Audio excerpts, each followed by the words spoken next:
July closes and August begins. It feels this month has gone in a sweaty blur. It didn't seem yesterday since the June episode. Brits have had their once a year summer sun, America's politics still looks pretty bleak, and we have had more tragedies in France. However, I am here to talk about the happenings, updates and drama in that one-of-a-kind MMO FPS, Planetside 2. So get comfortable, because here's July's screen wipe.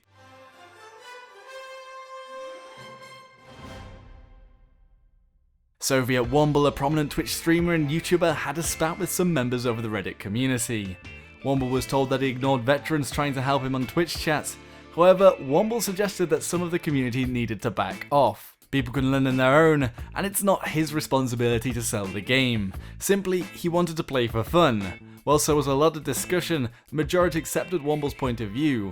Whilst he also may have felt bugged by the veterans, I also didn't think it was something malicious. We just tend to hug people to death helping them, and maybe not everybody wants that. And at the end of the day, Planetside 2 is a sandbox, and you play the game your own way. Beavernace teasers all on YouTube with footage of the ion cannon close up, along with the spawn tubes, vehicle and infantry pads, ammo towers and air pads for player construction. We also caught a glimpse of the rather pretty faction-specific skins for each faction's ion cannon.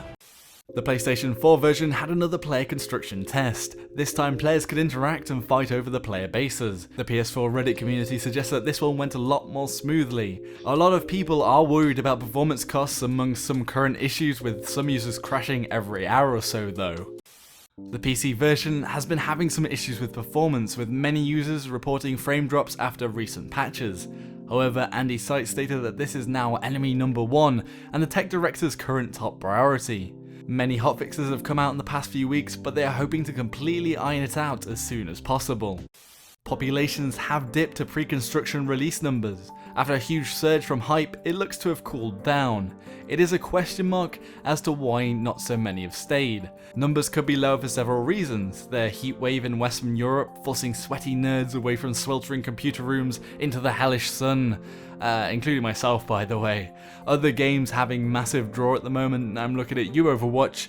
Generally poor performance as of late with the issues Andy Seitz is hoping to conquer, and a lot of people on Reddit have blamed construction itself. However, it could have been that the numbers would have dropped even further without the same update. We'll all just have to cross our fingers, hope the performance will be improved and population will be drawn back. The public test server has seen the implementation of the new construction objects mentioned before, and some balancing changes. To further bolster the crusade to make the new player experience better, the devs are playing with making the medic tool revive allies at full health on all levels, which is currently not the case, and also the repair tool to defuse mines at default, which they currently cannot do until max rank. They've also looked into the flow of battle and are playing with lowering the capture time on larger facilities, with cap timers down to 5 minutes with 3 points captured and 15 minutes with 2 points captured. Could this free the flow of battle and eliminate time sat around spawn camping? I think it will need to hit live to really be sure. The devs have also tweaked with the continent capture system, with held territories giving more victory points essentially, whilst also raising the amount of victory points required to take over a continent from 15 to 20, meaning there might be less quick captures from high-wielding player bases without territory held coming into play. Rel talked about the NC maxes and maxes in general and some of his frustrations for the balance.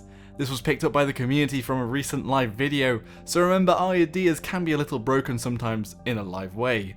Information about the development process was revealed though, with D. Carey having maxes at launch being his biggest regret and the combat designer Joshua Sanchez being against them completely, but worries that the game needed to lean on the nostalgia of Planetside 1 prevailed, and we have the ugly metallic ducklings today.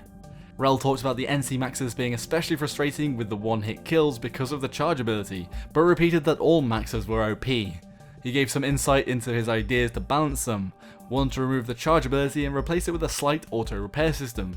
He also thought about giving all maxes Aegis shields with one weapon instead of two. A general idea though was to make the maxes more defensive than an offensive tool and having them as bullet sponges. He also mentioned adding more anti-vehicle counters in the game, which with the Rocklet anti-vehicle capabilities on the test server for light assault may be nudging at this. Personally, I think something needs to be done, but I understand that a lot of money has already been spent on max equipment, so it's probably a difficult decision for the dev team to change it at this point. So that was July, and we hop onwards towards another month of Planetside 2 in August. There are lots of things in the works on the public test server, lots of new player buffs, construction items and other tweaks, and whilst populations have dropped, it is still the only game to offer a true war scale experience. So I don't think Planetside 2 will be forgotten anytime soon. What has everyone else felt about July 2016? A good or a bad month for the game?